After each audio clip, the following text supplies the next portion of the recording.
Welcome back. If you've just joined us, this is a special edition of The Fix. We're broadcasting, of course, from our Western Cape studios. The focus is on the underlying issues that working class communities face, making them vulnerable to capture by organized crime and gangs. And of course, joining me on the panel is Fazlin Fransman Talib from the Muslim Judicial Commission, Pastor George, who is, of course, active in the Delft community, and remaining with us is the head of the anti-gang unit, Major General Andre Lincoln. Fazlin, let me start with you. In the previous segment, for those who have just joined us, MEC Bertie Fritz was again talking about the fact that there's still technicalities between the province and the national departments. We've seen more people being killed yesterday whilst Rashied Staggie was being buried. What must the police and the authorities do to restore confidence in working class communities so that they trust the state and not turn to gangsters who actually prey on their vulnerabilities, particularly their economic vulnerabilities? Karima, I think your point is very valid. I think we need to analyze the fact that the root causes of the challenges that we face is that there are socio-economic conditions that give rise to gangsterism. So the situation that communities are in forces them into some of the conditions that they have, and this is why the role of government is so important, and we really need to remove the politicking out of it. And I think there was in the previous panel, I think there was a consensus that is something that needs to happen.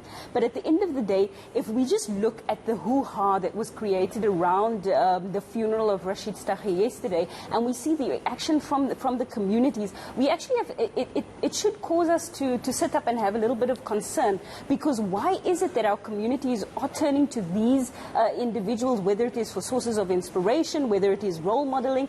Because if we look at it, we look at the youth in our community. What is it that they are looking at in terms of their aspirations? And when somebody like Rashied Staggie is edified in the way that he was yesterday, this becomes what people aspire to. So there's a role for government, there's a role for the faith-based community. I think there's a myriad of roles that we all have to play. The responsibility, of course, doesn't just rest with government, but there has to be a firmer stance. We can't just be looking at solving the gang problem by looking at the symptoms. Yes. We can't just be saying these are the deaths. I mean, we saw the death of a child. We have to go to the root causes and say, what are the programs we need to put in place to mitigate that young people are entering the flow of a gang society, or society that is riddled with gang violence. Pastor, let me bring you in here. You work in the community of Delft. It's a deprived community. Unemployment is rife. Is there a library in Delft? My understanding is that libraries, for example, closes at 4 o'clock. That's the time when children actually need to do their homework. What facilities exist in your communities, and what more must the government actually do so that gangs aren't able to capture these youngsters when they are not being looked after, or when their parents are in fact at work? I think, first of all, Karima, thanks for bringing me onto The Fix. We'd like to fix. And to you and your viewers, Merry Christmas and a prosperous New Year. Thank you. And I think exactly what my learned colleague was just alluding to earlier. You cannot fix until you understand that townships were built to fail. Townships were built to manufacture the next gangster, the next drug addict. There's no Einsteins coming out of townships unless we mine for them. So if you look at your infrastructure, and if you look at the environment, now in our model, what we're trying to present, environment is key. There was a research done with 2 goldfish where they were put in different environments. And the goldfish swam left, right, back, front. They examined the environment and they determined their growth. Now, if it's true for a goldfish, what about our young people? So if you look at Delft at the moment, we have a lot of wonderful people in Delft. I want to say that up front. We've got a lot of hard-working people in Delft, and we've got a lot of people that are even putting their lives on the line. But because of the makeup of the community, we are not going anywhere. So we have to come up with solutions. And this morning, you know what, I want to highlight that there is solutions. There is solutions. You mentioned earlier that we're in a war. No war can be won if there is not air support. We are in the 21st century. I'm not quite sure what the issues are, but in my opinion, it's easy to solve these issues. in the 21st century. Why do you think it's not being solved? I think maybe there's no appetite from those that's in power. I wrote a proposal to the MEC, to the Premier, to the Mayor. What's happened to it? 5 months ago, there wasn't even acknowledgement to my email because, again, we need to break perceptions. And as you said earlier, the perception is that people in a township like Delft is stupid and lazy. But we can show you solutions. If you visit us, the MEC knows what I'm speaking about. He was there personally. If you come and visit us, we will break perceptions. This building that we are sitting in currently has not been built with the labor of this community. This building was built with the labor that comes out of a Delft, Nyanga, Kalicha, Mitchell's Plain. The skill set resides there. If we give our people an opportunity, we can build a building like this in Delft. You know, you spoke about libraries and that. We don't have enough facilities. Delft has become a city overnight. Delft has become a town overnight. We're wanting to make Delft the first... And there's no infrastructure. Yeah, it's growing and you know, I need to point out this fact. You cannot make decisions if you don't have data. Even artificial intelligence can't operate if it's not fed with data. We need to know how many... We know the infrastructure as such, only one police station in Delft. But where's the data to guide government with regards to what to do? You see, if government puts a solution on the table, the perception is it's your idea, and immediately I give pushback. Yeah. But if the people come up with a solution, then we're going to take ownership, we're going to take responsibility, because it's my idea. Absolutely. If we're talking about community solutions, one of the solutions has been community policing forums. As head of the anti-gang unit, has it worked, Major General? I think in some communities, Karima, it's working because there's an understanding and there is a willingness, as Pastor George is saying, there must be a willingness by both the communities and police. Unfortunately, it's not always the case. But trust is a big issue, isn't it? Trust is a massive issue. Trust is a massive issue. And I think I just want to reflect on Delft just for a second or two. Delft is a very troubled community from a policing point of view.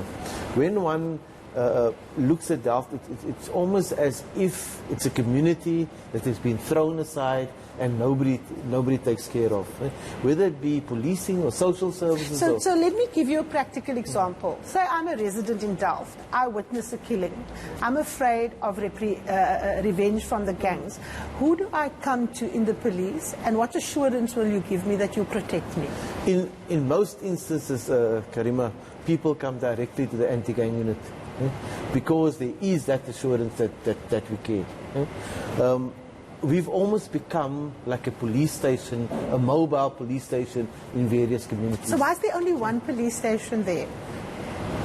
I cannot answer that question. I cannot answer that question. Okay, Fazlin, the police is saying they can't answer that question, and in fairness, they operations. The MEC, who's the political head, is saying they are still putting plans on the place. What is it that needs to happen? What political will is actually required for there to be more than one police station in a place like Delft that is now in fact a city? So I think I want to touch on what the pastor says, because data is key. If we and the data is available. We go to stats online. I mean, I can access those data. We can look at, if we look at the crime stats, we're able to determine exactly what the challenges are that communities face. And then based on that, we need to be, or government needs to be making decisions, I think ultimately, that doesn't serve a political agenda or an elections that is coming up, but that actually serves the interest of the community at that time. And we've had 25 years of democracy. We've had a gang problem for more than 25 years. And we need to analyze and actually be very critical of ourselves collectively to say, over the past 25 years, what strategies have actually been put in place in these communities to combat gang violence? I mean, we know about, I'm going to go go back to the Staggie brothers since the early 90s. Absolutely. And there's been vigilantes and other forms of trying to tackle that. But what strategies have been put in place by government since the early 90s? Fazlin, hold that thought. We've got to take a short break. We've got to pay the bills. When we come back, we continue our conversation, and this time around look at solutions to dealing with crime-ridden areas as well as organized crime and the commitment from government to do so. Stay with us.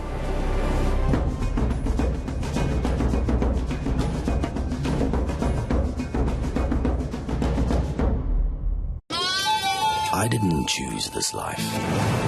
This life chose me. A life with its ups and downs. A life where every day is a new challenge. Some big, some small. I didn't choose this life, but I choose not to do it alone.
Welcome back. You are watching a special edition of The Fix, coming to you live from our Western Cape studios. Now, we're focusing on solutions to organized crime and communities that are, of course, riddled with gang violence and a death toll that keeps rising.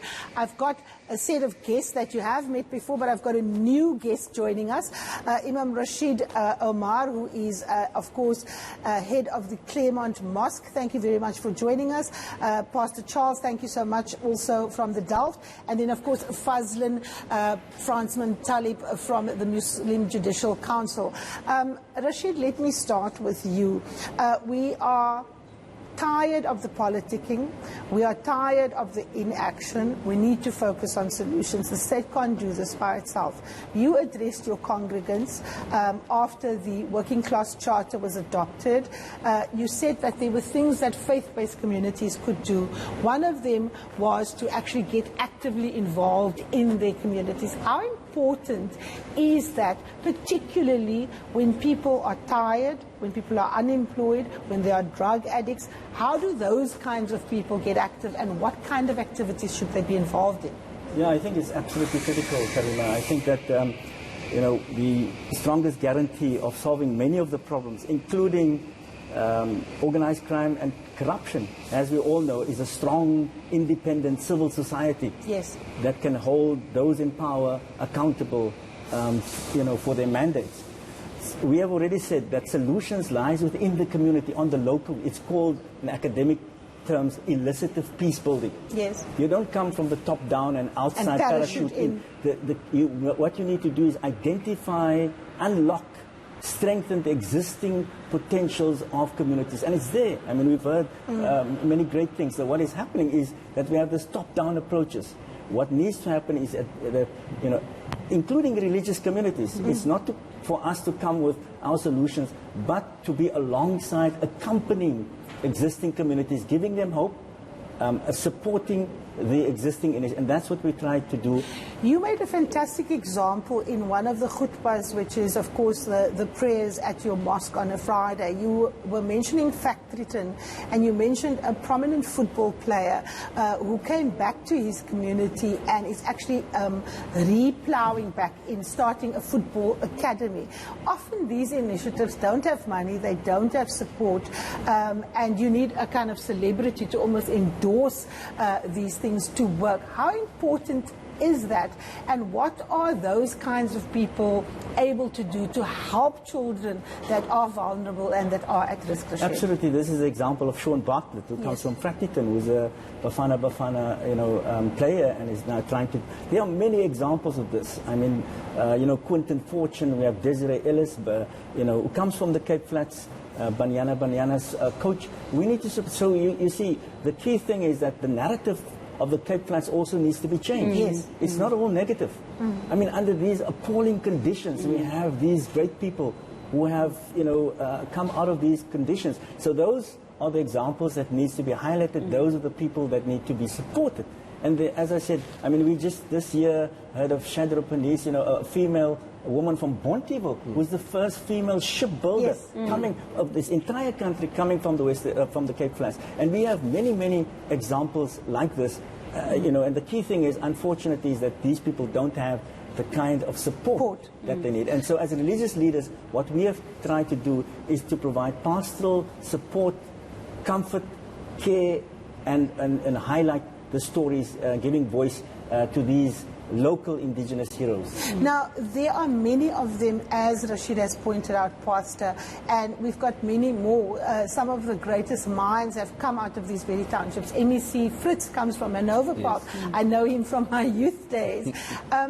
My point that I'm making is that these communities are preyed on by people who have morphed from your street gangs to very, very powerful individuals.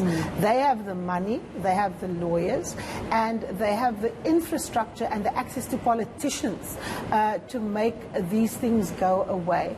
How do we deal with corruption in the police and corruption within our body politic so that gangs don't continue with the immunity and the impunity that they have had? I think, Karima, that's a brilliant question, because, again, we are in the 21st century. Your fourth industrial revolution is going to disrupt all industries. I want to make that very clear. All industries. And you must read between the lines. Yes. So, if you look at where we are situated in this 21st century as such, you spoke earlier about the poor community. I tend to differ, because if Delft was poor, what's the drug lord doing there if there's no money? Why is he flourishing if there's no money? So there is money, but just the household spend is skewed, and we need to fix that through technology. So number one, part of our solutions is to bring technology to the forefront, like we are currently doing. We want to take cash out of the system, because we know how the cash is bringing the problems. So we want to take cash out of the system.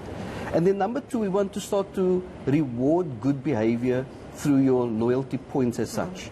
All these systems has been built.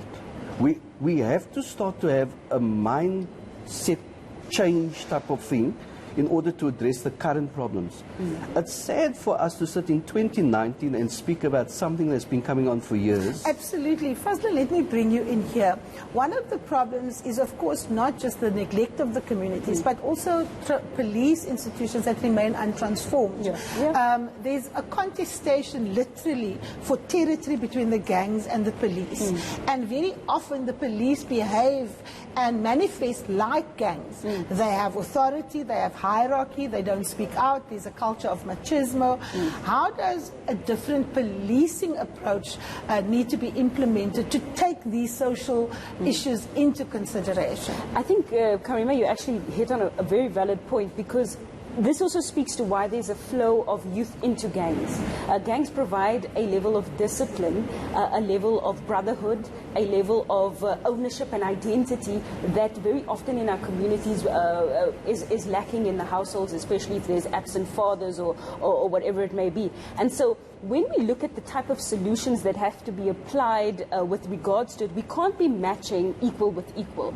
We can't be matching force with force. There has to be a rethinking of the way in which we engage with the issue of gang violence. And that's specifically because if we look at the presence, I want to just speak to the presence of the army on Cape Flats, and we can contest on whether it has been successful or not. But we also have to go into the psychology of gangs. Gangs thrive on one, recruitment, and two, on the ability to do. And part of the ability to do is the status that comes with gangs. That is actually so important. I was reading a PhD study by Dr. Irvin Kinnes, and he's saying that the way in which gangs function and operate, Rashied, has actually impacted the way in which police manage gangs. What is this symbiotic relationship like in your practical experience? I mean, many people say the police are the biggest gangs. Yeah, absolutely. And Irvin Kinnes again comes from Mannenberg, right? And he's achieved, and again, 19 years of a studying local gangs. person,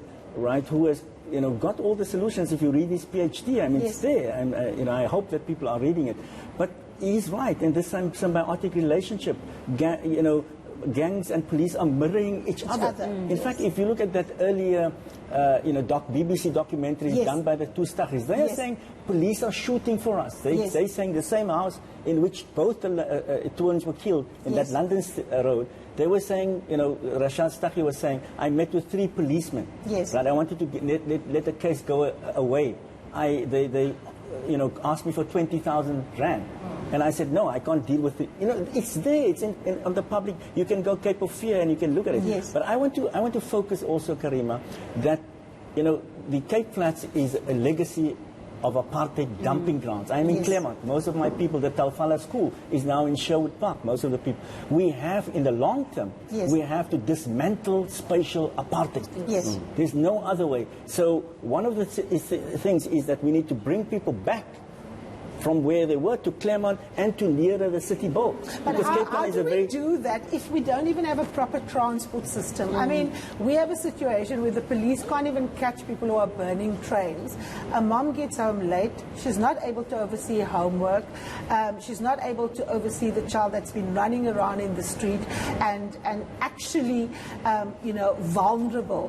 What needs to happen in terms of that spatial planning and things like reliable and safe transport systems? Absolutely. I mean, public transport is absolutely critical. If we don't solve that, all economic development, because the numbers of roads don't increase, but the numbers of cars on the road. Absolutely. I mean, Cape Town is becoming a nightmare in terms of... the number of gated communities, of course, also continue to increase. We're going to take a short break.